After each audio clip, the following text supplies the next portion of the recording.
How's it going, everyone? Welcome back to Octagon Outlook. My name is James Lynch. Thank you so much for watching. And we got a special guest co-host here today, none other than your boy, UFC Middleweight Eyrk Anders. Eryk, how's it going today, man? Thanks for doing this. Man, thank you so much, man.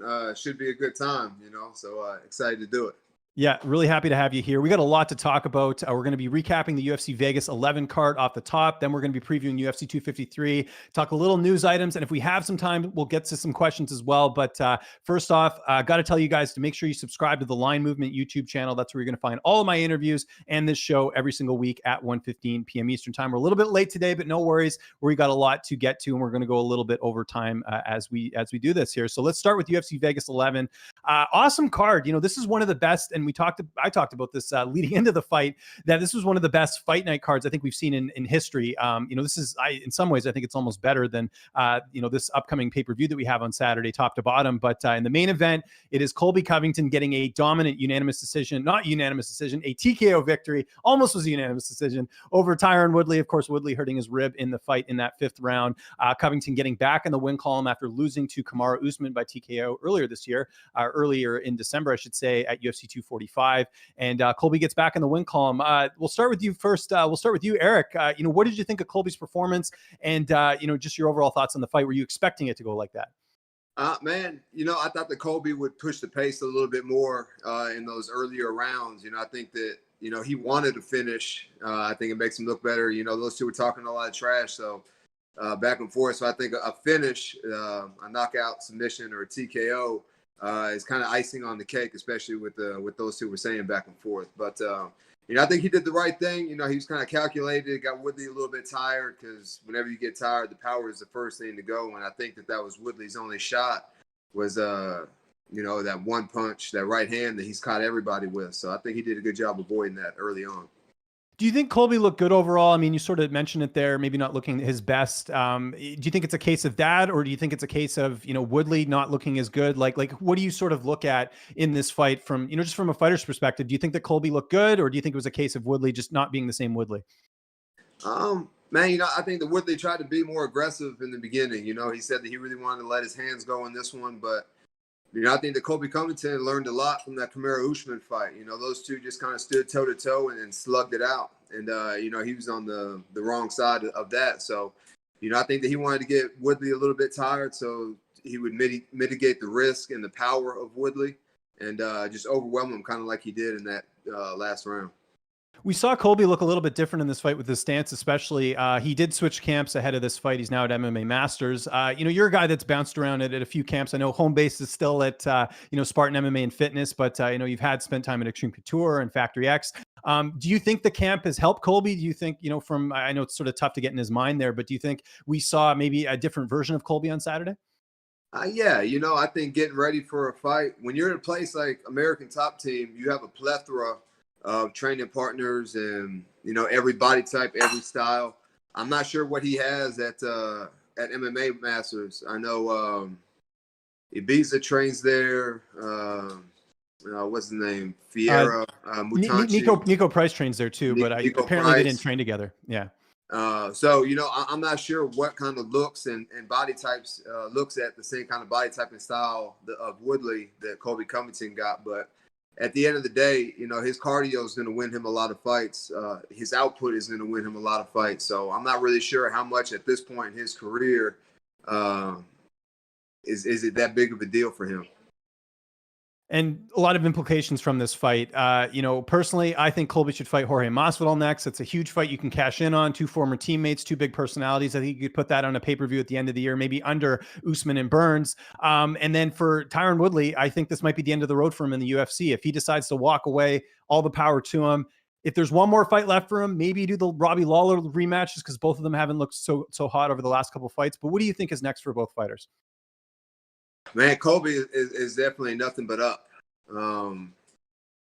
Yeah, I'm not sure where he goes from here. I think he lets these two guys, Usman and Gilbert Burns, fight, and then he gets the winner of that. Woodley, man, I have no idea. He was number 5 before the fight. I'm not sure where he falls to now. But man, it's just hard for me to imagine Woodley fighting somebody outside the top 10. So probably not going to get one of those guys now. He's lost 4 or 5, 3 or 4 straight. So man, they might feed him to that Swedish kid, Hamza Chimaev, yeah. Chimaev. So I don't know. I'm not sure what Woodley does or where he goes. You know, you hear Dana say that it's not for him to hang it up and he's made his money and whatnot. So, you know, they're not going to give him somebody outside the top 10, but I'm not sure how competitive he's going to be against somebody in the top 10. Maybe Leon Edwards. Yeah, we'll have to see what they decide there. Of course, in the co-main event, we had Donald Cerrone and Niko Price going to a majority draw. What did you think of this fight, and how did you score it? Did you feel like a draw was the right call? Because I certainly did. Yeah, I think a draw was the right call. I think it was 9-9 after that first round. I think Niko won the first round, and then, you know, they split the other 2 rounds. So, yeah, I think it was the right call. The thing that surprised me the most, I thought Niko would be Niko and make it a crazy fight, you know, but instead, you know, he kind of chose to stand there and kickbox. And, man, I think that Niko wins that fight decisively if he does make it a crazy fight. You know, we've seen I was also surprised at how well that Donald Cerrone was, you know, wearing the shots. That Niko, you know, they were both hitting each other pretty flush, but, you know, we've seen Niko, especially like against Vicente Luque, you know, take a lot for it to stop Niko Price. So I thought that, you know, he would, you know, be more risky and be like more crazy, be more Niko. But instead it looked like he was just trying to sit in there and kickbox with him.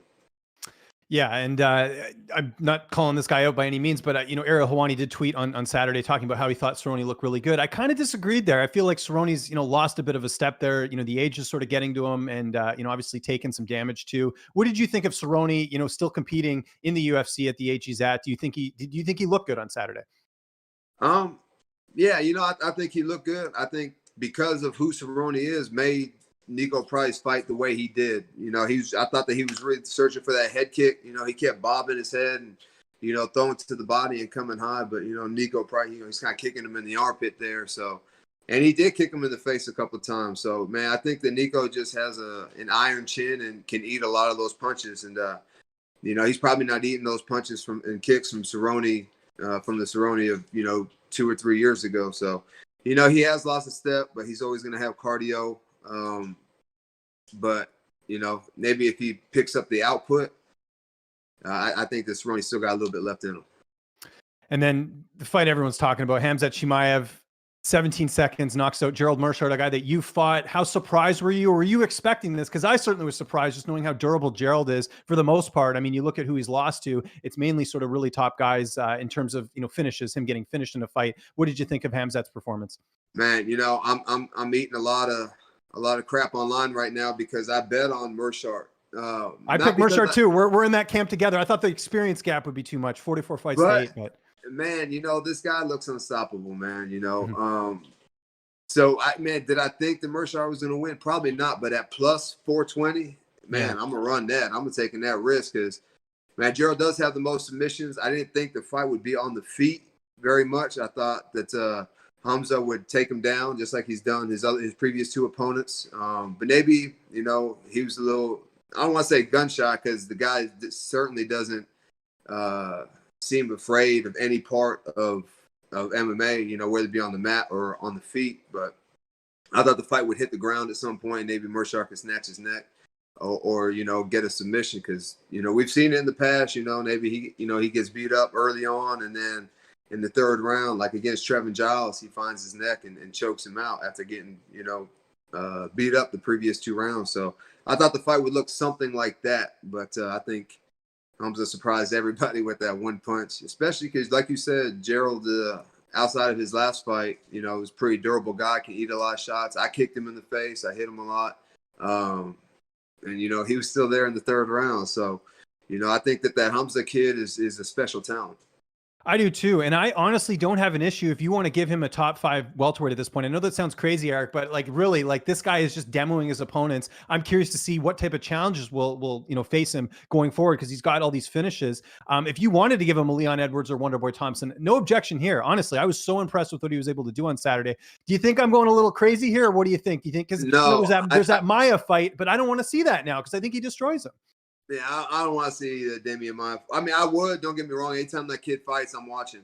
Don't get it wrong because he's doing something crazy or, you know, he's just head and shoulders above everybody else that he's fought so far. But nobody wants to fight Leon Edwards. So, Leon Edwards wants to fight all these guys. I think if Leon Edwards gets a fight and beats his Hamza kid, even though he's not ranked, I think that puts, I think that does wonders for Leon Edwards at this point. All right, just a few more things on this card I wanted to go through, and then we'll move on to 253. Again, we don't have a ton of time here today, but Johnny Walker getting that win over Ryan Spann. Were you surprised Walker was able to come back? That was so crazy, that entire first round. Yeah, it was a fun fight to watch for as long as it lasted, as I know, and, from experience, man, you can't really hang your head out up against the cage against somebody as long. They can get that leverage like Johnny Walker has. But man, I like the crazy fights. I know it kind of looked like a bar fight, but man, those two dudes almost knocked each other out 2 or 3 times before Johnny Walker was actually able to walk away with the victory. But man, I thought it was a good fight. I think that Ryan Spann had him rocked. Like they almost knocked each other out. But I think that Johnny Walker ate the shot a little bit more. So I think, and I've been there too, that it's like the next one's going to be the one to put the guy out. So I think that Ryan Spann tried to hurry up and finish the fight instead of being patient and picking his shots and getting the victory. And you've trained, I know you trained with Spann, I know, at Fortis, did you not, for a little bit? I did. And then did you ever train with Walker when he was at Extreme Couture or no? Nah, he wasn't there. I don't think we've ever been in the same training room together. Okay, no worries. I was just curious to get some insight there. But yeah, obviously first UFC loss for Ryan Spann, but hell of a fight. That's the type of stuff you want to watch. And then this Mackenzie Dern and Randa Marcos fight. I love Randa. I've been covering her career since before The Ultimate Fighter. Why did she go to the ground with Mackenzie Dern? I don't get that. Maybe just maybe a mistake. I'm not sure. But I knew as soon as it hit the mat that it's like, you're on the ground with one of the best jiu-jitsu specialists, and forget about the strawweight division. How about MMA? What'd you think of this? Pretty predictable, I think, once it went to the ground. Yeah, but Randa Marcos, she's not the first person to do that. The Hannah Cyphers girl had her on the ground and still chose to engage with her as well. So I'm not really sure what's going through the mind. I know they're in a fight and everything's spur of the moment, and you're in there to go in there and kill and get a finish and all that stuff. But man, you got 15 minutes. It's the first minute of the first round. You're not even like slippery or anything. Like, she's not tired. She's not breathing hard. And then once they get on the ground, they choose to grapple instead of try to stand up. And that may be because she's so good. I don't know. She's not given the opportunity to get into a position to stand up. But if I'm fighting somebody like Mackenzie Dern and she's on the ground and I'm on my feet, come back to your feet. And just a couple other quick things on this card. A lot of upsets. Damon Jackson, great to see him get a win. I know, he's another Fortis guy who, made his way back to the UFC and got a huge win over Meerschaert Bektik. So all the power to him. We had that Jessica Rose Clark and Sarah Alpar fight where I don't know why the ref didn't just stop the fight. I mean, Alpar took a lot of unnecessary damage. What did you think of that? I'm sure you saw that fight. Rose Clark was just absolutely pummeling her, and I thought they were going to end it. Yeah, I thought that, I'm not sure how the replay thing works, but the ref even said that he made a mistake and she was up and it was a legal strike. So once you say that and let it be known, the fight's over with at that point, So I'm not sure if he can stop the fight and then be like, because maybe he thought it was an illegal strike or whatever. He's like, oh, it's legal, the fight's over kind of thing. Mm-hmm. We saw that kind of happen the other day. Same referee, same situation, Herman and Rodriguez. Oh, yeah. Man, this guy needs a little bit more training, I think. Because, man, I'm not saying that, the fight was definitely over, but the week before, we saw Mike Rodriguez and Ed Herman go through that, and it cost Mike Rodriguez the fight. So, man, this is not like a little mistake, like he missed an eye poke or a groin shot or something. Man, these are fight-ending sequences that one, the other guy won and should have been a TKO, and the other one, that girl's face, Alpar, man, is just obliterated. She probably took 100 unnecessary strikes. I agree with that. And then quickly before we get out of here, a lot of upsets, like I mentioned. Randy Costas, great knockout win over Journey Newsom. Love that. Derek Minner, how about him upsetting the Canadian prospect TJ Laramie? A little surprised by that, but all the credit to Minner, who has a lot of experience, and Laramie making a mistake there. Andre Ewell getting the split over Erwin Rivera. And of course, Tyson Nam opening up the card with that nice right cross knockout to get the victory there. I thought this was a great card, Eryk, overall. And I love that they really stacked the deck for this one. Before we move on to UFC 253, got to do a quick little rant here on, we talked about the main event with Tyron Woodley and Colby Covington here. I think it's time for Tyron to call it a career. I know I'm just a guy behind a webcam and a keyboard here, but really, Tyron Woodley has done everything he needs to do. He won the welterweight title with the UFC. He's, he knocked out Robbie Lawler, a guy that's very tough to finish. Had some good wins over Stephen Wonderboy Thompson and Darren Till. Like, yes, he could maybe get another fight here, maybe go off into the sunset off a win. He could maybe go to Bellator at this point. But I honestly think at this point, at 38 years old, with everything Tyron has outside the cage, with his, music career and his TMZ stuff, I think it's time for Tyron Woodley to call it a career. And there's no disrespect meant there. I just would rather see a fighter call it quits before it's too late. Because let's say he does go to Bellator, I don't like his chances against the Douglas Lima. I think there gets to a certain point in a fighter's career when you just can't compete at a high level. And we've seen it not once, not twice, but 3 times now where he's fought top welterweights and it just hasn't gone his way. So to me, if you can't get back to that crown, why are you still fighting? I think Tyron's got to think of his family and think of his future after this. So I think it's time for Tyron Woodley to call it quits. Before we go to 253, your thoughts on that, Eryk Anders? I know I'm just a guy behind a keyboard. Sure, man. He's a lifelong athlete. How many times across all sports have we seen an athlete retire on time? Like, it doesn't happen too much. I can only think of like 2 or 3 people off the top of my head. It just doesn't happen. So, this is kind of the natural course for athletes, I feel like. Like I said, it's very rare for an athlete to be like, okay, my time is done before his time is actually done. So I'm not saying he's in his prime or whatnot, but not very many athletes give it up when they're supposed to. So I would imagine he's going to keep trying to fight for a little bit. I think that's probably what's going to happen too. Just giving some word of advice, just because he's got so much going on outside the cage. I'd rather see him, going to the sunset that way. Commentating thing is a good gig for him, I think. Exactly. So, there you go. You should be a business manager. There. You don't have to. I think for him, and he's a special case. He doesn't necessarily entirely have to walk away from the sport. He's probably not going to coach. I don't know what he's got going on in his personal life, but I know he does a really good job with the commentating stuff, and I have to imagine that, they're taking care of him on the financial side of that. So I'm sure he's probably not going to make what he was making fighting, but he's going to have plenty to live off of and take care of his family doing that. Let's talk UFC 253. 2 title fights. 2 awesome fights in the main and co-main event, which we will get into, but we'll start first on the prelims. We're only going to talk about one fight here just because, we want to sort of zoom through this and get to some other stuff. But I want to talk about this Jake Matthews and Diego Sanchez fight, Eryk, because I don't know if you've looked at the odds right now, but if you go to blitzbet.eu, which if you're in Canada, you can absolutely use those and it's awesome. But right now, Jake Matthews is a -667. I've seen him as high as -700, -800. Like, it's crazy the odds that are on there in terms of, how heavily favored Jake Matthews is. And I get it. I'm picking him in this fight, Eryk, but just your initial thoughts on Jake Matthews being such a big favorite over Diego Sanchez. Oh, man, Diego hasn't looked very good out, in these last few fights. And, people kind of making fun of him for his coach and the way that they're training and whatnot.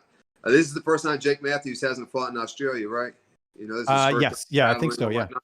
So, I think, that's going to be a little something new for him, a new wrinkle, and maybe, -700 is a bit much, but at the same time, man, this isn't the Diego from The Ultimate Fighter. This is a different Diego who, like I said, hasn't looked very good in his last few fights. So, I would imagine Jake Matthews going to go in there and do what he does, get the takedown, ground and pound, and, let that be that. Yeah, actually, I was wrong about that. Matthews did fight in Vegas back in 2016, and I actually remember that because I was at his fight for that one. But you're right. Most of 99% of his fights have been in Australia. This is actually going to be on Fight Island, so it'll be interesting to see the travel time and everything else in terms of getting down there. I don't know if it's less or more. It was never good at geography, Eryk, so I'm not here going to pretend now that I'm any good at it. But everything's far from Australia. Look, I get it. Matthews younger, faster. He's definitely turned things around. There was a point when he was at lightweight when he was losing. I remember he lost to Kevin Lee in Holbrook, lost back-to-back fights there. I mean, he's had some setbacks before, but since moving up to welterweight, he's actually gone 5-1. So it's understandable for him to be the favorite here. I get it. He's younger. He should win this fight. I mean, Diego pretty much lost his last fight. I mean, we're not going to sugarcoat it here. He had the DQ, or the illegal knee, I should say, that ended up going in his favor against Michel Pereira. But let's be honest here. Michel Pereira was on his way to winning a decision in that fight. Sure, so we can't really chalk that up in terms of that. But the thing that kind of worries me here is, again, the line is huge. And then not just that, but Sanchez has just got so much more experience, 42 career fights. He's been in there. I remember when he fought Mickey Gall, same sort of thing. People were like, well, Gall's going to go out there, younger guy and take care of business. And that didn't happen. Diego ended up winning that fight. So I'm going to pick Jake Matthews in this fight. I think more likely than not, he either gets a finish, later in the fight, maybe second or third round, maybe a decision in this one. But minus 700 or minus 667 on BlitzBet, that is way too much to bet on a guy that really has not established himself that much, in my opinion, in the welterweight division. He's got some decent wins, but you got to look at who he's beating too. What's the plus? What's the plus money on this? So Diego Sanchez is plus 475 right now. So if you bet $100 on Diego Sanchez, you'll win 475. Is he the biggest underdog on the? He is, yeah. See, man, I always throw some money on the biggest underdog, just like I did Gerald last week. But I don't think that Diego Sanchez is capable. I think the only way that he wins is if Jake Matthews goes out there and Mickey Galls himself, just blows his load in that first round or whatever. Then he's got nothing left, and then he just, But I don't see Jake Matthews doing that. Okay, well, there you go. So I think there's a bit of value on Diego, but we'll agree to disagree with this one. That's why we got your boy on here. I need someone to put me in my place here. So he's doing that well. All right, let's get to the main card here. We've got a great featherweight fight. Hakeem Dawodu, Canadian guy I'm quite familiar with, taking on Azu Ibarra, who is Habib's teammate. We know him, 19-4-1 record. And right now, if you go on BlitzBet right now, you can see Dawodu, a slight underdog here at minus 106, Zurbina minus 115. This is a close fight because both guys, in my opinion, pretty, unproven at this point. Dawodu has some nice wins. He's actually hasn't lost since if you remember Dawodu's debut, Eryk, he lost to Danny Henry in like seconds. Like it was just like a quick stoppage loss. He had a lot of hype going in. Dawodu was undefeated at the time. Danny Henry took his soul that night and basically submitted him very quickly. And since then, he hasn't lost. Dawodu's gone on a 4-fight win streak, wins over Austin Arnett, Kyle Bochniak, Hori, which was a finish. And then his last fight was the split decision win over Julio Arce. So Dawodu clearly has some potential, but we just haven't seen that yet. And same thing with Zurbina in his last fight, probably the best performance of his career, getting that knockout win over Kevin Aguilar. He got the draw against Lerone Murphy before that, but we saw Murphy coming off a big win in his last fight. So I think that's, definitely not a bad loss to have. And then the only other loss besides that he's had in the UFC was against Renato Moicano, who's, pretty, high and established himself. So I'm going to lean Zurbina in this fight. I think he probably ends up winning a decision just because Dawodu is a pretty tough guy to finish. You just see the one loss and it was a guillotine choke. But I'm curious to get your thoughts on this because I don't think this is a sure thing for either guy just because I do see a lot of similarities and they're very, very, very similar. Man, I don't know much about the other guy, but I know Mean Hakeem, he's got the name Mean for a reason. He's a pretty dynamic striker. And sometimes he starts a little slow, but, once he gets hit a few times, he kind of turns it up and, outpaces everybody. I'm sure he hits pretty hard as well. So I'm going to go with the kickboxer in this one. And should mention too that Dawodu hasn't fought since that win at UFC 244 in November, so a little bit longer of a layoff there for Hakeem, but he's a young guy. I don't think that'll impact him too much. All right, we had a switch up in this fight. It was supposed to be Caitlin Vieira and Marion Renault. Renault is out. Insert Sajara Eubanks, who just fought 2 weeks ago. She's going to be taking on Caitlin Vieira, and right now the odds makers have Caitlin Vieira as the favorite here on BlitzBet. She is, where are we here? She is minus 175. Eubanks plus 142. This is another interesting one, kind of like the not obviously as big of a gap, but kind of like the Sanchez and Matthews fight where, you have a fighter in Vieira where I think everyone's expecting her to win. She hasn't fought, by the way, though, since she got knocked out by Irene Aldana in December at UFC 245. So that was a huge upset loss. Had she won that fight, she would have fought Nunes. Didn't end up happening. So a bit of a setback there. But Sarge, here's someone that was, I think people thought she was going to get cut at a certain point. She now won back-to-back fights dominantly. That last fight against Julia Avila, she was an underdog, ended up out-muscling her and getting a decision in that one. I'm picking Vieira in this fight. I think if you look at the two on paper, she's a lot more established, but Eubanks is one of those wild cards, man. I don't know. I think she has a potential to pull this off. What do you think? Do you see it as a closer fight? Man, I think the X factor of Sajara Eubanks is grit. She doesn't ever seem to go away. She's always in the fight. She's always in your grill. And she's a tough win. She makes it hard on you. She likes the wrestling. She likes the striking, and she mixes it up pretty well. But I think if the fight does find its way to the mat with Caitlin on her back, I think that she finds a way to submit Sajara Eubanks. Yeah, we'll see if it ends up ending inside the distance. A lot of these women's fights end up going the distance, so that might be something to keep in mind as well. If you're a little bit worried about Vieira, just straight up, maybe look at the decision prop. I would be sort of curious to see how this one unfolds. But seriously, great fight in the women's bantamweight division. Okay, let's move along to the men's flyweight division. Good to see the UFC, by the way, getting these flyweight fights on a pay-per-view, pushing the division a little bit more because this is an awesome fight. We've got Kia Kara-France taking on Brandon Royval, and right now the odds makers have Kara-France is the favorite at -227, Royval +185.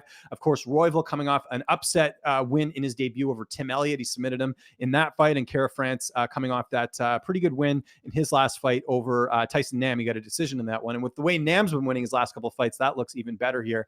What are your thoughts on this fight? I don't know if you ever saw Royval at all when you were at Factory X for a little bit there. I did. I never moved around in front of him, but like you said, it was an impressive win against Tim Elliott. But I think the Kara-France is just too much at this point. You know, I think that whole team right now, you know, his teammate Adesanya is fighting for the belt. I think that they've all just elevated to another level. And I think that Brandon Royval is kind of getting thrown into the fire a little too early. Because of that win over Tim Elliott. Like, I think his first fight was against Tim Elliott, and now he's top 10, and now he's fighting a contender in Kara-France. So I think it's just a little too much too soon for Brandon Royval. See, I'm going the other way on this one. I think Royval has the opportunity to pull off another upset here. I'm going to say lightning strikes twice, and part of it is just that Royval's a guy that has, earned his keep on the regional scene. He fought really good guys. You look at even the losses he had on the regional scene. They were close fights. That loss he had against Casey Kenny back in 2018, that was a fight he took on short notice. And Kenny hasn't fought at flyweight in forever. I mean, he's basically a bantamweight. So I don't really count that as a bad loss. Look, I think Royval's going to be very well prepared for this fight. I think, it's going to be a close matchup. And when I see a fight like this, where you have a guy in Kara-France who, don't get me wrong, good UFC record. He's 5-1 in the promotion, but a lot of these wins are against guys that are just not, amazing competition. And the only loss he had when it was a step up was against Brandon Moreno, where he lost. So I see this as kind of even. And usually in a situation like this, I'll go with the dog. So I'm going to take Brandon Royval to pull off the upset here. I think he gets it done by decision. And the other thing I got to mention, Royval with a height and reach advantage in this fight. So that could play a role in this matchup. But we'll see. Like you mentioned, Kia Kara-France coming from a great camp at City Kickboxing. The momentum of that's got to, build on him as well too. But we'll see what happens in that fight. By the way, Alex Hernandez cornering Brandon Royval in this fight, which I found interesting. Is he really? Hernandez, yeah, because Hernandez is now at Factory X, which is kind of interesting. So. Did he move to Denver, or is he just there doing camp? Who Hernandez? I think he's just doing his camps there. I'm not sure, okay. but we'll keep tabs on that. All right, co-main event. The light heavyweight title, which does not involve John Jones. It is Dominic Reyes taking on Jan Blachowicz for the vacant title. And right now, the odds makers have Dominic Reyes as the favorite heading into this one, -286, Jan Blachowicz +220. Your boy, what's your pick on this one? This is a close fight, in my opinion. Man, I think those odds are fair. I think that Dominic Reyes, to me, especially out of all the football players that have made the transition to MMA, has the best footwork out of all of them. And Matt, he did really good work. I think he beat John Jones 3-2. But I just think that his boxing, his kickboxing, and his footwork, and he's probably got really good. I would imagine he's got really good takedown defense, because it's hard to get those angles on him, because he's always moving and his feet are always moving. So, man, I look for Dominic Reyes to piece him up, avoid the power early on, and then we've seen Yan get knocked out before, so I'm going to put a prop bet in on Dominic Reyes via knockout. Yeah, a couple things to mention about this fight. Reyes a little bit taller at 6'4", Yan only 6'2". Reyes 77-inch reach, Blachowicz 78-inch reach. But Blachowicz way older here. He's 37 years old. Reyes is only 30. So realistically, Reyes is probably in the prime of his career. Blachowicz is still getting big wins, but you got to look at the age in this as well as another factor in this one. The one thing I want to point out, Eryk, and curious to get your thoughts on this. I mean, those last, the 2 knockout wins that he's had on this winning streak were against Luke Rockhold, against Corey Anderson. Those were great wins, but I mean, we got to mention the fact that Rockhold's a guy that's had knockout losses before. Same with Corey Anderson. He'd been knocked out before too. So they do have some chin issues. I feel like people might be putting a little bit too much stock into that. I know the odds obviously don't reflect that, but I've seen a lot of people saying Jan's going to go out there and knock out Reyes. I mean, I think if anything, Jan might be a little bit inflated here just because of those wins against guys that have weaker chins. And then when Blachowicz got the step up in competition, when he faced Thiago Santos, he ended up getting finished in the 3rd round, which is a thing I think that people sort of forget in this fight. But I'm with you there. I think Reyes gets it done. My only question is, does he get it done by knockout or by decision? Blachowicz, outside of the loss there to Thiago Santos, hasn't been finished other than a TKO loss back in KSW, which was a retirement loss in 2011. So I don't know if he gets it done there, but I definitely like Dominic Reyes in this fight. Got to go with the younger guy. I'm with you. I thought he beat John Jones. I Yeah, don't think Dominic Reyes is going to let another fight go to a decision. exactly. Yeah, that's true. That's true. I Good don't point. think that he's going to let that ride. So I think he's going to, especially early on in the fight, I think he's really going to push the pace, pepper him up a little bit, and wait for his time to throw that big one. Maybe a head kick, I would imagine, because man, he's got really good head kicks. Another tidbit, Dominic Reyes training in Colorado with Curtis Blades' Elevation Fight Team. So, his cardio is not going to be an issue. That was something that, he made note of in the Jones fight where he slowed down a little bit in those later rounds. I don't think that's going to be an issue in this fight with him getting that extra training over there and getting to train with some really big bodies. So even more reason to like Reyes in this fight. All right, main event.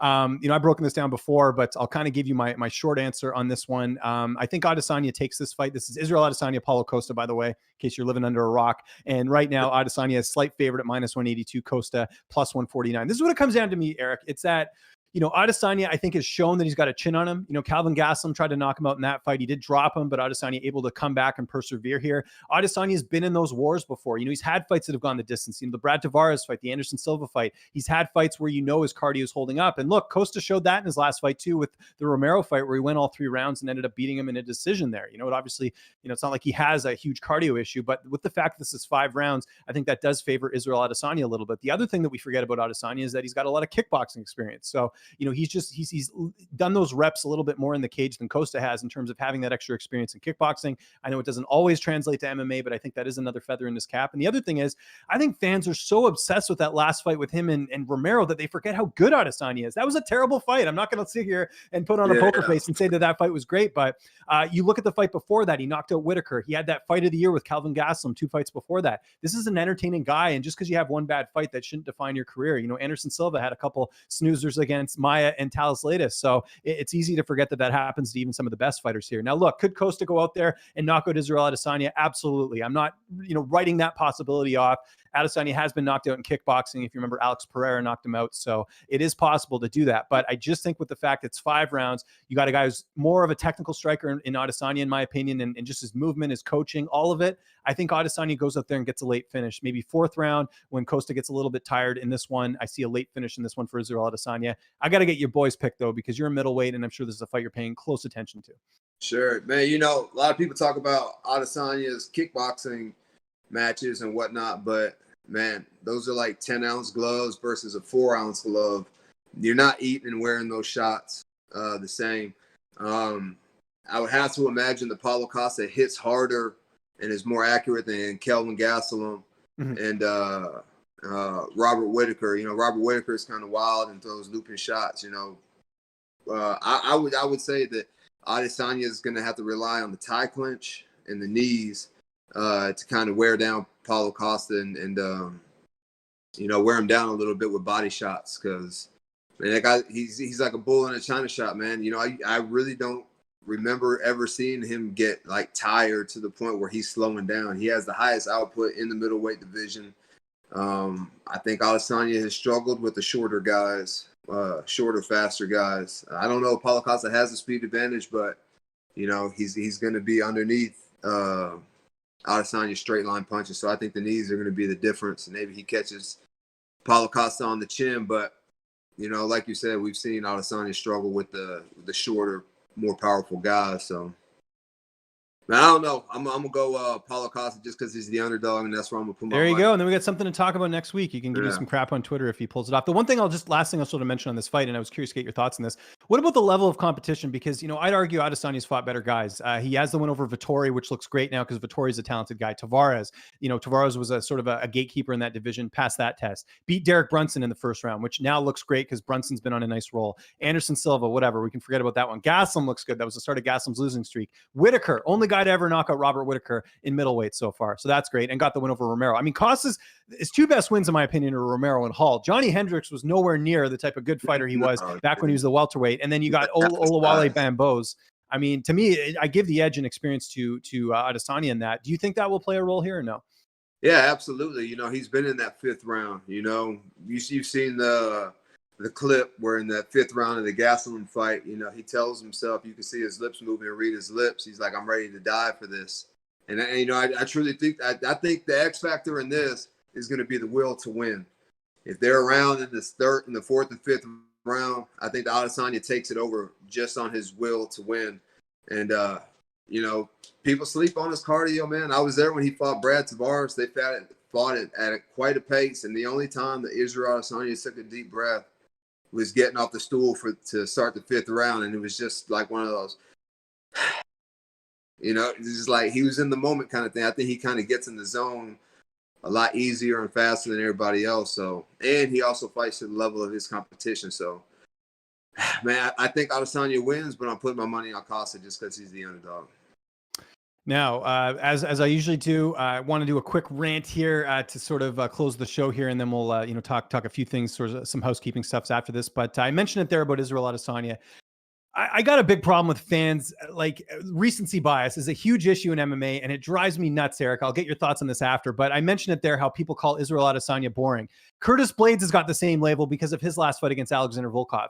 Fans have got to look at the total resume of the fighter before you start throwing out the B word. And look, I get it. The media sort of runs with this stuff when there's a bad fight. Like, you know, that was all we talked about after that fight with Adesanya and Romero, was how bad of a fight it is. That's fine. But 2 fights before that, Adesanya had a fight of the year against Calvin Gastelum where he had to dig deep and ended up winning the interim middleweight title. Why are fans so blinded to these other fights? I don't get it. And I don't know why fans are so quick to label a fighter boring. Curtis Blaydes has finishes over Overeem. He has finishes over Junior Dos Santos. There's a lot of wins he has that are inside the distance. And Adesanya's the same way. Yes, he didn't finish Brad Tavares or, you know, Anderson Silva, but he did finish Derek Brunson and he did finish Robert Whittaker. So I wish fans would focus more on the fact that Adesanya is trying to be entertaining. It's just sometimes the style matchup doesn't add up. And this whole idea that a fighter is boring after one fight is ridiculous. Fans have got to look at the whole resume. So I wanted to get your thoughts on that, you boy, and let me know what you think, because I'm sure you get that too. Maybe you've had a fight that didn't go, you know, according to plan. What do you think of that? Because I think it's so ridiculous that fans act like this all the time. Well, first of all, Adesanya is the champ, so it's the challenger's job to go out there and take the belt. So it's not really his fault the way Romero fought. You know, he did what he did. He did what he needed to do to win the fight. So, you know, whose fault is it really? Is it Romero's fault for not taking advantage of the opportunity? Because we've seen him when he fought Robert Whittaker, man, he stood there for the first 3 rounds, you know, the first 2 or 3 rounds. But then the last 2 rounds, he almost killed Robert Whittaker. So we didn't see that out of Yoel Romero in that fight. So, you know, we'll give that one a mulligan for Adesanya. You know, he kind of fights to the level of his competition. Paulo Costa's going to make him fight. So we're going to see. You know, I think, like I said, I think Adesanya wins that fight. But and then what was the other question? No, that was it. I was just saying that, you know, fighters, or sorry, fans, I should say, are very fickle when it comes to, yeah. I don't know if you've ever had that in terms of people calling you boring. I don't think so. All your fights have been pretty good. Man, I you know, it took a lot from my last fight, but, you know, it is what it is, man. You know, if you go out there and get in a brawl every time, man, you're not going to have a chin anymore. And you'll have 2 or 3 fights instead of 13, 15 fights or whatever. So, man, it is what it is. Like I said, you got to go out there and beat the challenger or beat the champion. And Curtis Blaydes, man, if he's wrestling, you have to be able to get up. You know what Curtis Blaydes is coming in there to do. So if you haven't been working on your wrestling, you're not able to get back up or whatever the situation is, then, you know, that's on you. Well, and look, he's trying to finish Volkov. How many times has Volkov been finished in the UFC? Once, and it was Derek Lewis at the very last minute. This is not an easy guy to finish. He's a juggernaut. He's a huge heavyweight. So I think fans got to be a little bit easier on him. Okay, before we go, I was going to try and get some questions. Look like we're kind of running out of time here, but I wanted to talk to you, Eryk, and what's going on with you. You referenced the fight there against Jocko in May. We haven't seen you since then. What's the latest on your boy and maybe his next fight? Are you going to get one more in this year? Man, I would like to, but, you know, I'm not in a rush at the same time. I just had eye surgery, but I had eye surgery right after the Jocko fight. So waiting on my vision to get back, you know, to 100% or as close as it's going to get. I go see the doctor tomorrow. Hopefully he clears me, and we'll see where we go from there. When did the eye injury happen? Man, it's just been, you know, accumulation over time, some trauma. You know, I need to start moving my head and avoiding punches a little bit better, I think. Interesting. So did this, I mean, I'm obviously not a doctor. I'm going to try and figure out this, but was this something that, like, when did it first start bothering you, the eye? Was it in a particular fight or was it in training? Like, when did you sort of notice this? Man, just over time, you know, man, I kept seeing like this little black dot. It was like a tracer in like the dead center of my vision. And man, I didn't think nothing of it, didn't know what it was, and just kind of let it ride. And then my vision started getting a little blurry. My depth perception was getting a little messed up. So it was kind of hard to, land punches and just to see how far or close somebody was or when they were, throwing at me. So it was just an issue that I needed to get fixed. Okay, well, hopefully that all gets sorted out, and like you mentioned, not in a rush to get back, especially when it's a serious eye injury. It's funny, we actually I interviewed Thomas Almeida last week here on Line Movement. You can check out the interview here on our channel, but he hasn't fought since 2018 because of an eye injury. So you got to be careful with those things, right? Like obviously you can see now, but when you're getting hit in the face, you don't want to mess up that eye, right? I'm sure the doctors have said, hey, slow and steady approach getting back in the cage. Man, they say that, but then, I hear stories like Michael Bisping, who, fights with one eye. yeah, fought like the last 4 years of his career with one eye. I need to fact check that. I need to ask him himself if that's really the case. Not saying that I'm gonna take that same approach, but at the same time, like, man, guys have done it with one eye. So, what's the excuse? And would this be at middleweight again, or do you plan on going back up to light heavyweight? I get in where I fit in. They call me for, light heavyweight or middleweight, and maybe even the right heavyweight. I'm not going to fight over him or nothing like that. But, one of those smaller heavyweights, man, I don't think I would mind, taking a heavyweight fight either. Interesting. Whatchamacallit, who did OSP did that, right? Like he fought at heavyweight. Mind you, he was coming down from or coming up from light heavyweight. So I guess if something short notice, heavyweight would be fine. What if you don't mind me asking, how you weigh in right now? I'm about 230 right now. Okay. Gotcha. I'm in decent shape. I can go 15 right now. I can go 15 minutes. And then last thing before we go, obviously, you're a big football guy, won a title with national title with Alabama. What are your thoughts on, the NFL doing games right now in this pandemic and college football sort of up in the air? What's just your thoughts on everything going on right now with COVID? Man, with the NFL, I feel like the season was kind of rushed. It's like we're not playing and then we're playing, boom, week one. And I think that's why you're seeing a lot of injuries right now in the NFL, because these guys, their body isn't conditioned to taking those hits, to making those cuts, to playing as hard as they're playing right now. And you're seeing it with like the timing issues with the offense, with the quarterback and receivers and stuff. And there's a lot of touchdowns being scored because the DBs aren't all on the same page. So I think they kind of rushed the season, and I guess that's kind of what they had to do. But, at what cost? There's so many people, so many injuries going on in the NFL right now. They're not even going to have enough players to finish the season at this rate.